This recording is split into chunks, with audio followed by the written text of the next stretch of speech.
So the question is find the value of 2x raised to 4 plus 5x cubed plus 7x square minus x plus 41 if x equal to minus 2 minus root 3 आए.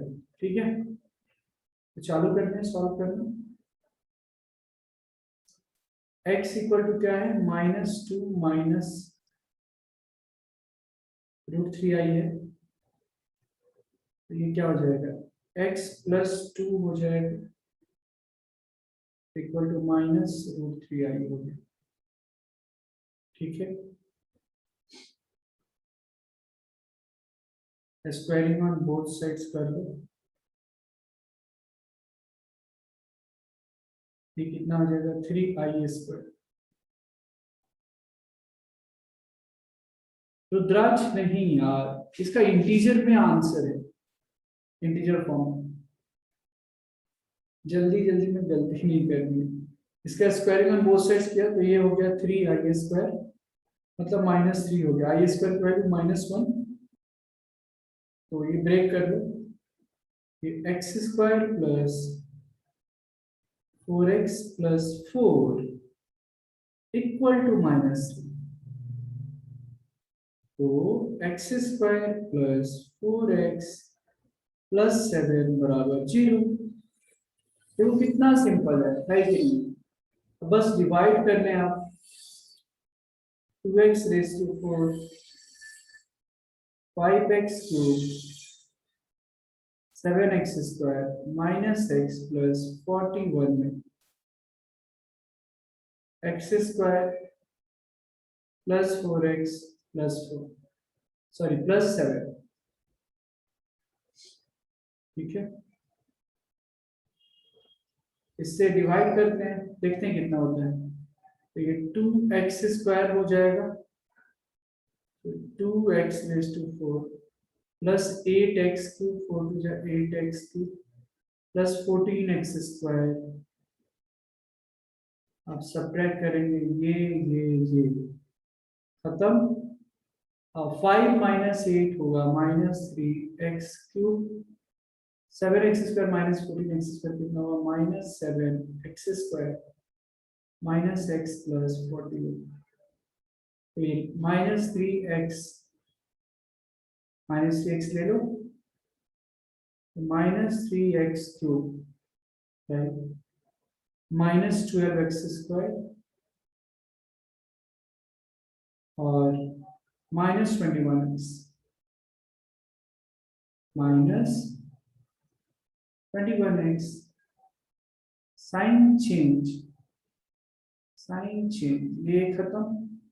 12 और 7 यहाँ पे 12 और 7 कितना हुआ 5x square 21 और x कितना 20x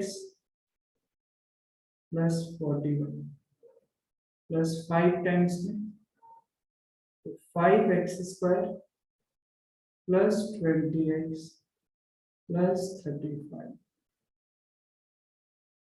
तो इसको सब्ट्रैक्ट जब करोगे माइनस माइनस माइनस ये खत्म. 41 माइनस 35 6 आ गया. बस बाकी सब तो जीरो हो गया. और फिर लगा दीजिए dividend equal to divisor into quotient plus remainder, right. तो 2x raise to 4 plus 5x cube plus 7x square minus x plus 41 equal to x square plus 4x plus 7 into 2x square minus 3x plus 5 plus 6. अब देख लो 2x square plus 4x plus 7 की value 0 दे गई है. 0 into 2x square minus 3x plus 5 plus 6. 0 into something will be 0. 6 हो गया answer, right. This is how we can solve all this problems. इसको लिख लें और कोई डाउट है तो आप पूछ सकते हैं.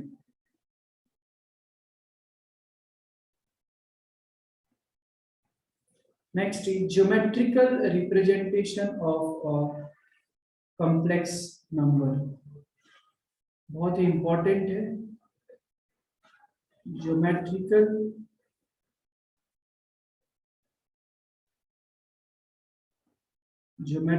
रिप्रेजेंटेशन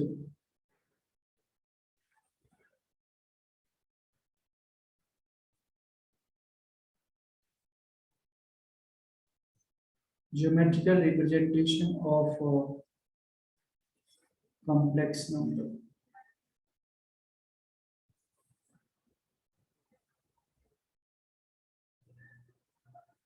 ठीक है,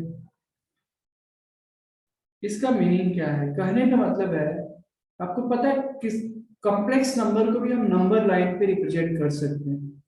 ठीक है, तो हम देखते हैं, मैं बताता हूँ कैसे। सी यहाँ पे ये है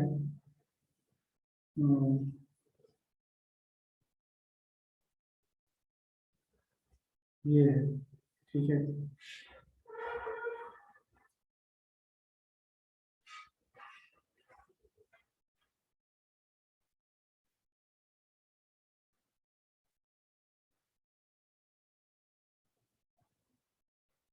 ये है राइट, ये ओ है, इसको रियल एक्सिस बोलते हैं। एक्स एक्सिस को हम लोग क्या बोलते हैं? Real axis. It is okay okay fine, so you have to go right, okay fine, ठीक है ठीक है, ओके, बट जो भी है आप रह सकते हैं, whatever you have network, so you can attend and then I thought that there is some urgency. Yeah, so geometrical representation of a complex number, so इसको हम लोग क्या बोलते हैं? रियल एक्सिस बोलते हैं। इसको इमेजिनरी एक्सिस बोलते हैं। जो वाई एक्सिस है उसको ओके ओके ओके ओके, ठीक है, then still you can rejoin, you can leave and rejoin Irish, then you may, yeah, इसको हम लोग क्या बोलते हैं? Imaginary axis. मेरी आवाज सबको आ रही है ना? पीयूष, मेरी आवाज आ रही है क्या? आ रही है ना clearly? Hello, can somebody confirm me कि am I audible to each one of you? हाँ sir. Okay okay, thank you. So imaginary axis इसको बोलते हैं, इसको रियल एक्सिस बोलते हैं। ये थीटा मान लो है, और जैसे एक मान लो z इक्वल टू एक कॉम्प्लेक्स नंबर है x प्लस आई वाई, तो इसको हम रिप्रेजेंट कैसे कर सकते हैं? पॉइंट के फॉर्म में x कॉमा वाई रिप्रेजेंट कर सकते हैं यहाँ पे। तो मान लो ये पॉइंट P है x कॉमा वाई, इसका मतलब क्या है? x प्लस आई वाई, यहाँ पे x और y दिखा देंगे तो रिप्रेजेंटेशन हो जाएगा। और आपको पता है ये m है, ये x है और ये y है, राइट, और ये मॉड ऑफ z होता है। मैं समझाता हूँ। तो ये जो प्लेन जो बनाया है ना, किसी भी कॉम्प्लेक्स नंबर को जब आप रिप्रेजेंट करते हो जिस प्लेन में, उसको हम लोग आर्गन प्लेन बोलते हैं या गॉसियन प्लेन बोलते हैं। ठीक है, या इसी को आर्गन प्लेन बोलेंगे। The plane in which we represent a complex number geometrically is known as complex plane, या इसी को आर्गन प्लेन बोलते हैं या गॉसियन प्लेन। गॉसियन प्लेन बोलते हैं, ठीक है, इसी को आर्गन प्लेन बोलते हैं या तो गॉसियन प्लेन बोलते हैं। ठीक है, तो ये पॉइंट को हम लोग जो रिप्रेजेंट करते हैं, जैसे x प्लस आई वाई है, तो हम यहाँ पे जैसे नॉर्मल x 3,4 हम x, y यहाँ पे रिप्रेजेंट कर दें, हो गया हमारा रिप्रेजेंटेशन। अब मॉड्यूलस से आते हैं, मॉड्यूलस ऑफ z जो है क्या होता है? तो देखो ये जो है OPM, ये x और ये y है, और मैंने बोला कि मॉड ऑफ z इसको रिप्रेजेंट करते हैं। मतलब जो OP का जो लेंथ है ना, OP का लेंथ को हम लोग मॉड्यूलस बोलते हैं। ठीक है, तो आप लोग लिख लीजिए the length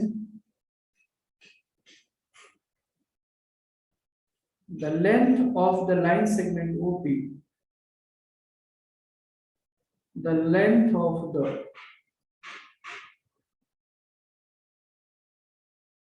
the length of the line segment OP,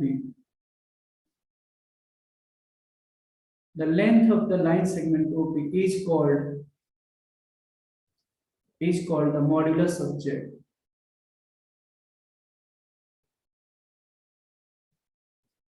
Is called the modulus of Z. ये जो लेंथ है ना, इसी को हम लोग मॉड्यूलस बोलते हैं। ठीक है, आप लोग नॉर्मल मॉड्यूलस भी पढ़ा होगा आपने, राइट? जैसे अगर मॉड्यूलस ऑफ -4 मैंने बोला तो मतलब एब्सोल्यूट वैल्यू होगा 4 होगा, मॉड्यूलस ऑफ 3 होगा तो 3 होगा। तो इसको जब मैं पढ़ाता हूँ तो जनरली बोलता हूँ अरे ये फॉरेन मॉड है, विदेशी मॉड है ये इंडियन मॉड और फॉरेन मॉड समझाने के लिए। तो ये ओपी जो है ये मॉड्यूलस, इसको हम डिफाइन करेंगे। तो मॉड ऑफ जेड, ये पाइथागोरस लगा सकते हैं क्या? ये एक्स और ये वाई है।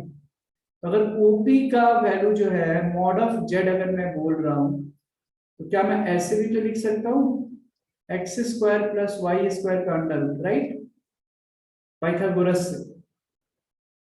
और नहीं तो क्या, इसको और ऐसे भी लिख सकते हैं, mod of Z equal to X, क्या है रियल पार्ट ऑफ जेड ना, Z equal to X plus I Y होता है। तो x मतलब क्या, रियल पार्ट ऑफ जेड, तो इसको हम ऐसे भी लिख सकते हैं, mod of Z equal to real part of Z का whole square plus imaginary part of Z का होल स्क्वायर। सिंपल। तो ध्यान रखें कि मॉड्यूलस का मतलब यही हुआ। जैसे एक एग्जांपल मैं आपको दे दूं कि अगर जेड इक्वल टू मान लो 5 + 2i है, तो मॉड्यूलस इसका कितना होगा, तो रियल पार्ट का स्क्वायर प्लस इमेजिनरी पार्ट का स्क्वायर का सम का अंडर। सिंपल। 25 + 4 29, तो जो √29 होगा वो मॉड्यूलस हो जाएगा। Understood everyone? समझ में आ रहा है क्या, बताइए। ठीक है, तो मॉड्यूलस कितना भी कुछ हो जाए, कितना भी दिन खराब है, तो मॉड्यूलस हमेशा जो होगा, modulus of Z that will be always greater than और इक्वल टू 0। ठीक है, फॉर ऑल ऐसे लिखते हैं, जेड बिलोंग्स टू सी। सी मतलब कॉम्प्लेक्स प्लेन है, कॉम्प्लेक्स नंबर होगा, किसी भी कॉम्प्लेक्स नंबर का स्क्वायर सॉरी मॉड्यूलस जो होगा वो हमेशा ग्रेटर देन और इक्वल टू 0 होना चाहिए। इंपॉर्टेंट है। ठीक है, तो मॉड्यूलस ऑफ जेड क्या हो गया, अगर कोई कॉम्प्लेक्स नंबर है x + z = x + i y, तो मॉड ऑफ जेड क्या होता है, √x² + y²। सिंपल। ठीक है, समझ में आया? इसको लिख लीजिए आप लोग, लिख ले, और कुछ डाउट से आप यहाँ पे पूछ सकते हैं आप। सो सिंपल क्वेश्चन है ये।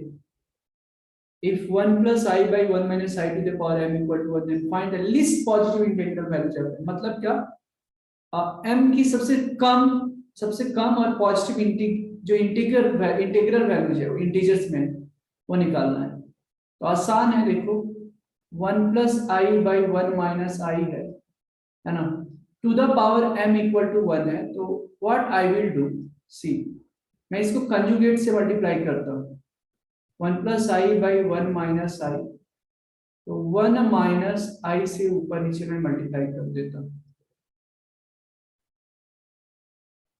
To the power m = 1। ठीक है, अब जरा देखो यहाँ पे, ये देखो a + b × a - b, a² - b² होता है। ठीक है, तो ये हो गया या सॉरी कंजुगेट से मल्टीप्लाई करना, तो +i ले लो। सो ये 1 + I का होल स्क्वायर, नीचे क्या a - b × a + b, तो a² - b², तो 1 - I² हो गया, टू द पावर m = 1। अब इसको जब तुम ब्रेक कर लोगे a प्लस बी का होल स्क्वायर, तो A square plus B square plus 2ab by 2 हो गया। आई स्क्वायर का वैल्यू -1 प्लस 1, 1 प्लस 1 2 हो गया equal to 1। I square is -1 2i/2, ये पावर m है, भूलिए मत। तो 1 1 खत्म, अब 2i/2 to the power m equal to 1। कितना सिंपल है देखो, यहाँ पे क्या आ गया i to the power m equal to 1, तो 1 को हम क्या लिख सकते हैं i to the power 4, base equal है तो पावर भी इक्वल होगा, देयरफॉर m इक्वल टू 4 आ गया और यह आपका आंसर। ठीक है, I hope all of you have got it. किसी को कोई डाउट है यहाँ पे समझने में तो आप लोग बताइए। I hope this is clear to each one of you.